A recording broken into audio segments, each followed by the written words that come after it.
अगला annual report आएगा, उसमें कंक्लूजन को सबमिट किया जाएगा और फाइनली सबको मिला के एक बार फाइनल किया जाएगा। 25 में होगा अगला सबमिशन होगा, 25 या तो 25 के लास्ट में होगा या तो अगस्त के आसपास होगा और फिर जो लास्ट होगा वो मतलब 26 तक कंप्लीट होगा। इस चेहरे को तो आप बखूबी जानते हैं, ये हैं जेएलकेएम के सर्वे सर्वा जयराम महतो, जिनका संसदीय राजनीति का सफर शुरू हो चुका है।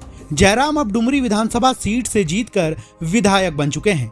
स्कॉर्पियो की छत पर चढ़कर लोगों को संबोधित करने वाले इनके अंदाज के तो लोग कायल हैं ही, इसके साथ ही इनके बारे में लोग ज्यादा से ज्यादा चीजें जानना चाहते हैं।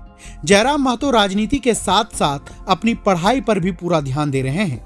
जयराम महतो ने अपने एक्स हैंडल पर एक वीडियो शेयर किया है, जिसमें वे धनबाद स्थित विनोद बिहारी महतो कोयलांचल विश्वविद्यालय के कैंपस में बैठे नजर आ रहे हैं, जहां पहुंचकर उन्होंने पीएचडी की तीसरी वार्षिक रिपोर्ट सबमिट की। बता दें कि विधायक जयराम बीबीएमकेयू से अंग्रेजी में पीएचडी कर रहे हैं। इस दौरान मीडिया से बातचीत करते हुए विधायक जयराम ने कहा कि राज्यवासी मुझे एक नई उम्मीद के साथ देख रहे हैं।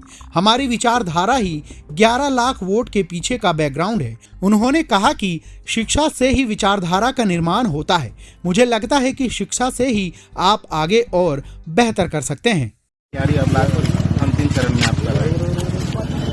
तैयारी का जो पर्याप्त समय मिला है उसमें ठीक ठाक ही तैयारी। तीसरा एनुअल रिपोर्ट सबमिशन, यह तीसरा एनुअल है। पूरा 4 दिन से देख रहे थे आप, एकदम मार्केट से गायब होकर एकदम पढ़ रहे थे। एकदम इम्पोर्टेंट है आज हमारी एजुकेशन के कारण ही राज्यवासी एक नई उम्मीद के तौर पे हमें देख रहे हैं। हमारी आइडियोलॉजी ही हमारे 11 लाख वोट के पीछे का बैकग्राउंड है, तो अब वो आइडियोलॉजी कहीं ना कहीं शिक्षा से ही उत्पन्न होती है और हमें लगता है कि आप शिक्षा को लेकर ही किसी क्षेत्र में आगे बढ़े तो बहुत बेहतर और सुंदर रहेगा। कल बहुत सादगी के साथ आप विनोद बाबू का पुण्यतिथि मनाने गए, एकदम चुपके तरीके से। देखिए, हमको मालूम था कि अगर बलियापुर मेरा एक सिंपैथी वाला क्षेत्र है, अगर वहाँ लोगों को पता चलता कि हम आ रहे हैं तो 2-3 घंटा का लॉस होता और हम नहीं चाहते थे कि अभी एग्जाम पीरियड में लॉस करें, इसलिए हम एग्जैक्ट 11 बजे ही पहुंचे थे और बिना किसी कार्यकर्ता के ही पहुंचे थे। विनोद को माला चढ़ा के फिर निकल गए। हम हार्डली वहाँ 15 मिनट हम रहे होंगे। कल मैं देख रहा था कि जब आप पढ़ रहे थे, कई लोग फोन भी कर रहे थे, समस्या को सुन भी रहे थे, पढ़ भी रहे थे। मैंने आप देखिए, चूंकि हम ये बात बोल के आए थे अपने जो प्रखंड अध्यक्ष हैं कि हम तक वो सूचना, ऐसा बात है ठीक है, हम कितना भी इमरजेंसी क्यों ना रहे, हम पढ़ाई लिखाई कर रहे कुछ भी हो, लेकिन अगर क्षेत्र की कोई ऐसी समस्या हो जो आपसे सॉर्ट आउट ना हो, हम तक जरूर पहुंचेगा और हम समाधान करेंगे। और लगभग हमने 30% जो कॉल्स हैं उनको रिसीव किया और जो अनावश्यक कॉल थे जिसमें नहीं क्या बातचीत करना है, मिलना है, उनको बोले कि आप एग्जाम के बाद मिल सकते हैं, बातचीत कर सकते हैं। अगली बात किया जाए, बात करके बढ़ाएगा। पेपर सबमिट आज हो जाएगा, इसके बाद आप क्षेत्र में लग जाएंगे। हाँ, इसके बाद क्षेत्र में, उसके बाद फिर अगला एनुअल रिपोर्ट आएगा, उसमें कंक्लूजन को सबमिट किया जाएगा और फाइनली सबको मिला के एक बार फाइनल किया जाएगा। तो कब तक होगा वो फाइनल? देखिए कि मान के चलिए मेरा रजिस्ट्रेशन है 2021 का, तो पहला सबमिशन हुआ मान के चलिए 2022 में हुआ, 23 में हुआ, ये 24 चल रहा है।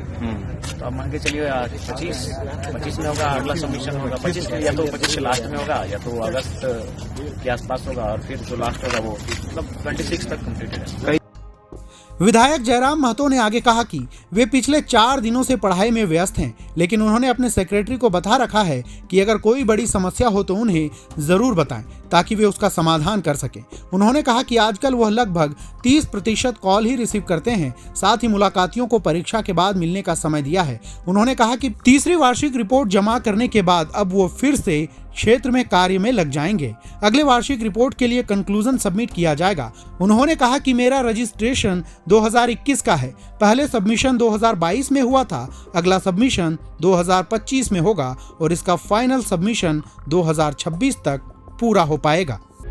प्रभातखबर.com, विश्वास वही, रफ्तार नहीं।